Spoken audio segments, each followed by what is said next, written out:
Hello everybody, this is the third of a batch of reviews on films I saw at the movies last weekend. If you'd like to see my reviews of Mild Ass and The Wild Robot, I'll link them in the description and there will be links at the end of this video. This, however, will not be a traditional review by any means because honestly I'm more interested in the conversation around this movie than the actual movie itself. Timecodes below.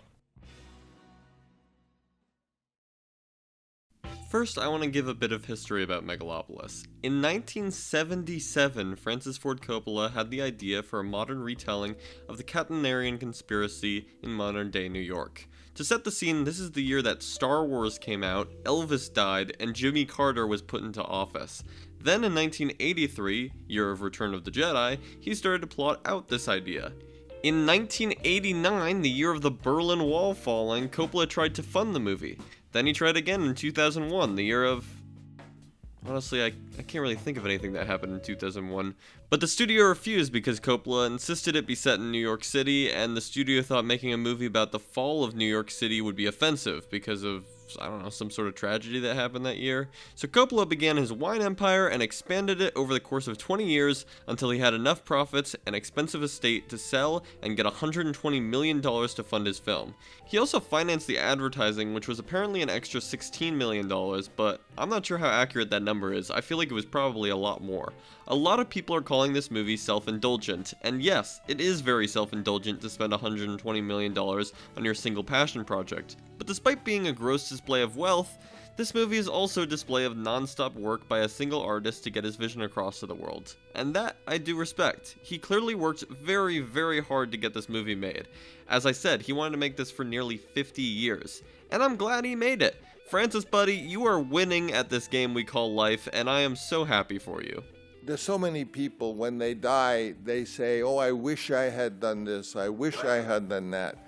But when I die, I'm going to say, I got to do this, and I got to see my daughter win an Oscar, and I got to make wine, and I got to make every movie I wanted to make, and I'm going to be so busy thinking of all the things that I got to do that when I die, I won't notice it.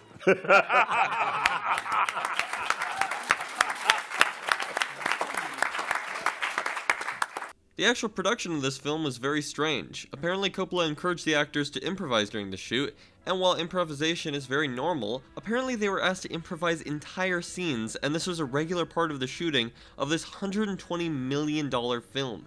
The art department and visual effects team left midway through production, so did many other people working on the project. Coppola also said he intentionally casted canceled actors to better display this movie's utopian view of the future where everybody is able to get along. I'm not really sure why it was necessary to cast abusers like Shia LaBeouf to achieve that, but okay. And then when critics saw the movie, the reviews were pretty harsh. The movie then had a trailer saying that Coppola's other classics were panned by critics like The Godfather and Apocalypse Now were panned by Roger Ebert and Pauline Kael, but no, these quotes were all literally fake and AI generated. Now, the movie is out, and the conversation around this movie is insane to me. I've seen many people who hate this movie say, movies like this suck because studios need to give directors less creative freedom. If you let directors do whatever they want, then they'll just make pretentious, self-indulgent nonsense like this. Then there are Megalopolis lovers who insist that if you didn't like this film, then you just weren't smart enough to get it.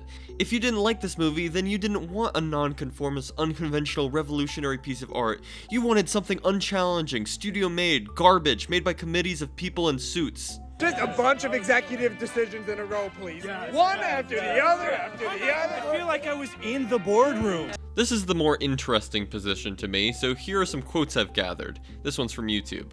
This is the reaction of idiots to things they don't understand. Rather than trying to understand, they get mad at the other person for being smarter than them. And it threatens the dumber audience members invested in brainless entertainment. Then on Reddit we have, perhaps it is some unspoken sacred rule that no film shall be made that requires any background in history or literature, and perhaps by breaking that sacred rule, Coppola has earned the undying hatred of so many. Then he goes on to say, still it is a shame that so few don't welcome the challenge of learning a few new things, seeing how this masterpiece weaves so many layers together, and actually answers the many philosophical questions it asks. I'm going to go see it again after learning a bit more of Roman history and rereading the introduction to the Fountainhead. It's just kind of funny and insane to me that I feel like everybody with the opinion that this movie must be too smart for you if you didn't like it, you just didn't get it. Never actually explain what the movie's about other than the most basic aspects that everybody got. I guess I should probably say what I thought about the movie at this point. It was terrible. It was one of the worst movies I've ever seen in a theater, or in general. There are lots of movies that make me more mad than this one because they're either offensive or so cynically corporate. I got to see Coppola's dream on screen, his true creative vision, and that's what I wanted, so I guess I was satisfied in that way. But this movie was so embarrassingly bad that I couldn't even believe what I was watching, constantly. And for a short while I was kind of entertained by this train wreck. I was laughing at how bad it was, but that did not last for long. A lot of people are saying this is worth seeing because it's funny bad or bonkers, but it isn't funny or interesting. It's just a train wreck. The main adjective that should be used to describe this movie is boring. It is so boring. People say hyperbolic things in their reviews all the time, that the movie felt like it was 10 hours long, or that it was worse than Cancer. Let me be 100% real for a second. This movie genuinely felt like it was 4 hours long. I really thought that 140-minute runtime was a lie by the end. It would not end. Every scene was excruciating to sit through. It's not worth watching. Also, minor spoilers from here on out, but like, who cares? Don't watch this movie. A lot of people are comparing it to Neil Breen. When the movie started, I kind of agreed. It was full of these stupid political statements, cartoonishly evil politicians, the other characters who wanted to sleep with them to gain power, this pseudo-intellectual superpower having main character who's gonna save the world, these fake-ass awful green screens, this unnecessary stock footage, this stupid dissolve effects. Except, no, Neil Breen films are actually way more entertaining. They're actually incredibly funny and fun to watch. We make a fortune at our insurance companies, overcharging customers and hospitals, and there's nothing the customer can do about it. We have the backing of the politicians. Medical research could have cured cancer and other diseases 75 years ago. We won't let that happen. We'd lose too much money. Isn't that cheating the public? Megalopolis' weirdness gets old and boring real fast because it's not funny bad, it's just bad. There's nothing funny bad about a movie that's basically incomprehensible. And before you write in the comments about how I just didn't understand the film, no. I understood the film just fine. It's a movie that's comparing the United States to the Roman Empire, and it's about creating a better society similar to how people have done so throughout history, and the conflict between people at the top who are comfortable with the world not changing, and the people who desperately need it to change, and how time manipulation relates to the manipulation of time through art, and that Natalie Emmanuel was able to see Caesar's manipulation of time because she understood his vision. Similarly to how only some people understand Coppola's vision, and Caesar's difficulty at making Megalopolis mirrors Coppola's struggles at making the film, and how Shia LaBeouf was a reference to political figures like Trump and the Proud Boys, and how they manipulate people. I got all of that, and I didn't give a shit, because again, most of the film is fucking nonsense. Most of the film doesn't further a story, or characters, or mean anything. A Neil Breen movie, I can see what he's going for, and I can laugh at how badly he has failed. I can't get ironic enjoyment from this film because I don't even know what Coppola is trying to do. It's just self-indulgent fluff. Nothing grips you into a story. There is nothing to engage you because the movie starts out with incomprehensible nonsense and lays no groundwork so you can't follow any of it. Every performance feels like they're supposed to be in different movies. Adam Driver feels like he's an incel Reddit monitor who is so morally and intellectually superior to everyone around him. He is essentially the embodiment of, yeah guys, communism would totally work if I had control over the government. If I ruled the world, everything would be perfect because I'm perfect. And that's our protagonist. Driver sometimes feels like he's trying to ground the movie, but more often than not, he's acting so weird and silly just for the sake of it, and that throws everything off. Natalie Emmanuel plays his love interest in the movie, and she gives an incredibly dry performance, and they have zero chemistry. I completely blame the direction and the writing though, but yeah, she still sucked. Giancarlo Esposito felt like he was doing an over-the-top villain in a musical, which by the way, this movie is clearly trying to be reminiscent of theater, but guess what? The reason this sort of thing is part of theater and not usually part of movies is because if you incorporate it into a movie, it's usually awkward and terrible. The blocking is sometimes very theater-like and it looks awful in a movie. There's multiple sets that look very theater-like but look terrible in movie form. There are many monologues in the film that are very theater-like and are boring as hell in the movie. Especially when Adam Driver literally just quotes Shakespeare for 5 minutes. The movie is trying really hard to emulate Shakespearean drama, but obviously that doesn't work in a movie in 2024. And yes, Giancarlo Esposito, who I really do love by the way, feels like he was doing a villain in a play, and as a result, is terrible. Lawrence Fishburne's mild-mannered narration and performance was especially terrible in my eyes, maybe the worst performance in the film. There was some delivery where I'm convinced he was literally trying to sabotage the movie, or at least that's what it felt like because it was so awful. Aubrey Plaza was WoW Platinum, yes, that's her real name in the film, and she's probably the best performer in the movie, but again, she doesn't fit it or mesh with any of the other performances at all. She's more so acting like she's in a Mad TV sketch more than anything. Shia LaBeouf was unbearable to me, sometimes so bad it's funny, but most of the time he's just acting weird for the sake of weird, and it's unbelievably obnoxious. Everybody else sucks as well, and absolutely no one meshes together. Nothing meshes together, which is why this movie doesn't work, or engage me, or allow me to get into its world, and there's no consistency to anything about it. How is someone supposed to enjoy that? To break story conventions this much, please have some style or motivation behind that, but there's no justification. There will be lines like this. Now that we're going to have a baby, if it's a girl, she'll be given the name Sunny Hope. And if it's a boy, he'll be named Francis. Characters will monologue about how there are 11 dimensions, and here is why for minutes, and then 2 characters will play patty cake. What is the tone of this fucking movie? All the visuals are so synthetic and terrible looking. The costumes are just weird for the sake of it, the music sucks, the endless montages are terrible. It is the worst edited movie I have seen in years. Why are you framing this shot like this? Why are you dividing the screen into 3 sections with these black borders in between? This looks horrible. Why are you showing the out of focus part of the shot only? Why are you literally showing storyboards on screen? Why will this Colosseum scene never end? How did the sequence even really further the plot? The conflict with the deepfaking and the conspiracy to frame Caesar goes nowhere. The bit about the satellite goes nowhere and has no payoff in the story. Why include the time manipulation element and have it be addressed by the characters and not affect the story in any way? Caesar's utopian city is presented as nothing but essentially a weird looking theme park where you can move without walking. What social issue does that affect or address? How is that a utopian society? The ending feels like some sort of climax scene to bridge the second act, and the resolution of the story was taken out to further dissatisfy the audience as much as possible. Some people are saying it's supposed to feel long, and that it was bad and annoying on purpose. If that's true, it's stupid and I hate the movie even more. But as to not end on a sour note, let's talk about movies that I think are similar to Megalopolis in one way or another, but I would actually recommend, and I'll talk about why they work and Megalopolis doesn't, at least to me.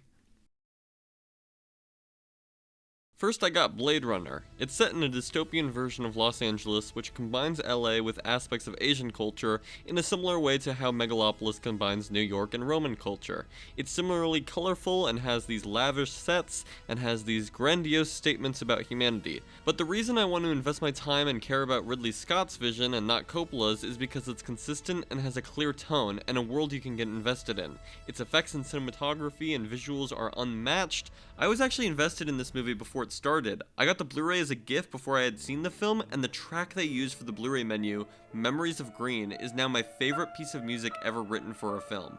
It communicates the dystopian future with these synthy and technological noises in the background, but then this piano establishes this very human element as a contrast. It's gorgeous.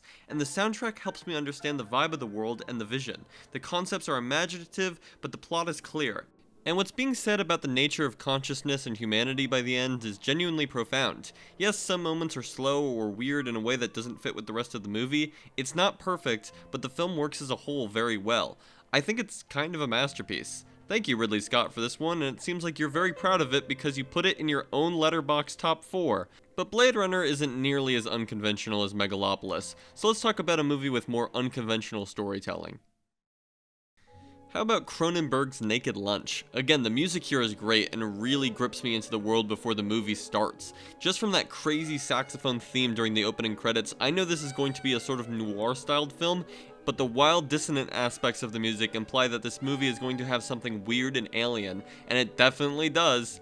Naked Lunch is a very strange film, but it does have a more conventional opening which establishes the themes it's going to expand upon about the creative process, and writing, and addiction, and guilt, and being ashamed of one's sexuality, and how this can create a really broken psyche. It also establishes that the protagonist is addicted to hallucinatory drugs, so the audience can accept it when the movie kinda goes off the rails because we know it's all hallucinations. It's also really fun to make connections between the real world and the hallucinations, because the connections kind of imply a significance between the character's brain and the story that he's trying to uncover. The first time I saw the film, I knew I didn't fully get it, but I thought that the tone and the vibe of the film being so gross, from its color palette to its body horror, was a perfect fit for the ideas it's trying to get across and to capture the experience of the character. It's not confusing because it's bad, it's confusing because it's trying to artfully help you understand the character's experience. It's also very funny, playful, and doesn't seem to take itself that seriously when it's trying to break the rules of filmmaking and being unconventional. When I saw it again, I better understood what was real and what was a drug-induced hallucination, intending to display what was going on in the character's subconscious. I may make a full-length video about this film one day because it's really grown on me, but I do want to read the book first. Also, those models are just insane to look at. Again, this movie isn't perfect, but what movie is? Synecdoche, New York is... Synecdoche, New York is a movie where a character literally preaches the themes of the movie, and somehow it's not bad. Somehow it doesn't feel preachy or boring or too obvious and cheesy. Somehow it's just one of many amazing scenes in the movie. Again, this movie starts off pretty conventional, but as you watch it, you start to realize there's something very weird and dreamlike about this film. And on a rewatch, you can notice those details from the beginning. But on a first watch, you'll just slowly experience, wow, I feel like time is moving uncomfortably fast, and that's weird, a character is selling tiny portraits, and that character just bought a house that's on fire, and this character is showing up on his own TV and computer. The movie eases you into its dreamlike elements, which helps you understand that these unconventional choices are expressing emotions that you can understand because there's a groundwork and characters and dynamics you understand. It's a film that captures universal struggles and experiences and is impossible not to connect with in some way. I really struggle to imagine anyone not being a little shaken by that ending. Even though it's weird and poetic, you know exactly what it means for the character and for yourself. It's a movie that really forces anyone watching to self-reflect, because in one way or another, you'll be able to make connections to your own experiences. And I think Coppola may have used this movie as an inspiration for Megalopolis, considering he said this in an interview. My life might all be a Charlie Kaufman movie. Yeah. Is how I feel. And he said this about Charlie Kaufman's book on Instagram. And yeah, the plot of making a new city inside New York, and a main character who's trying to change the world for the better and all that, I feel like this has to be an inspiration. But you might be saying these movies all have conventional aspects, and they aren't nearly as bonkers or unconventional as Megalopolis. Michael, you're a normie. You just want Megalopolis to be normal. You like normal movies. If we're playing that game, then let me talk about a movie that's far weirder, far crazier, far less conventional in its form of storytelling than Megalopolis could ever be. And this film is in my top 4. You think Megalopolis is weird? Honey. Let's talk about a movie that has an old man with half a beard who has cheetah heads for boobs and shoots milk out of their mouths into another person while naked. I'm talking about The Holy Mountain. Far weirder than Megalopolis.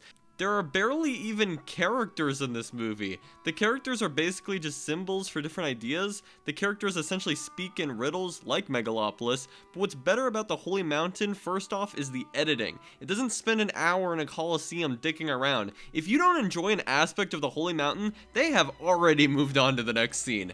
Every set is amazing and trippy, and it's always moving towards the next one.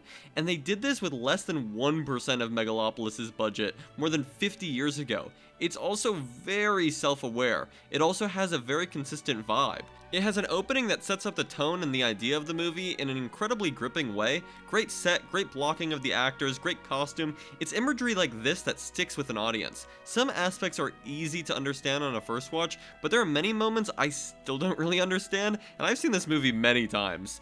Not everything in this movie has a clear meaning, but it's always clear that Jodorowsky, the director, is always expressing something within himself with every choice he's making. It's not random. It's more about what the movie means to you, though I assume that's what many people liked about Megalopolis. Even though I thought it was empty and void of any meaning, if you liked it, I'm glad you did. I'm jealous, in fact, because it was impossible for me to not be miserable during it.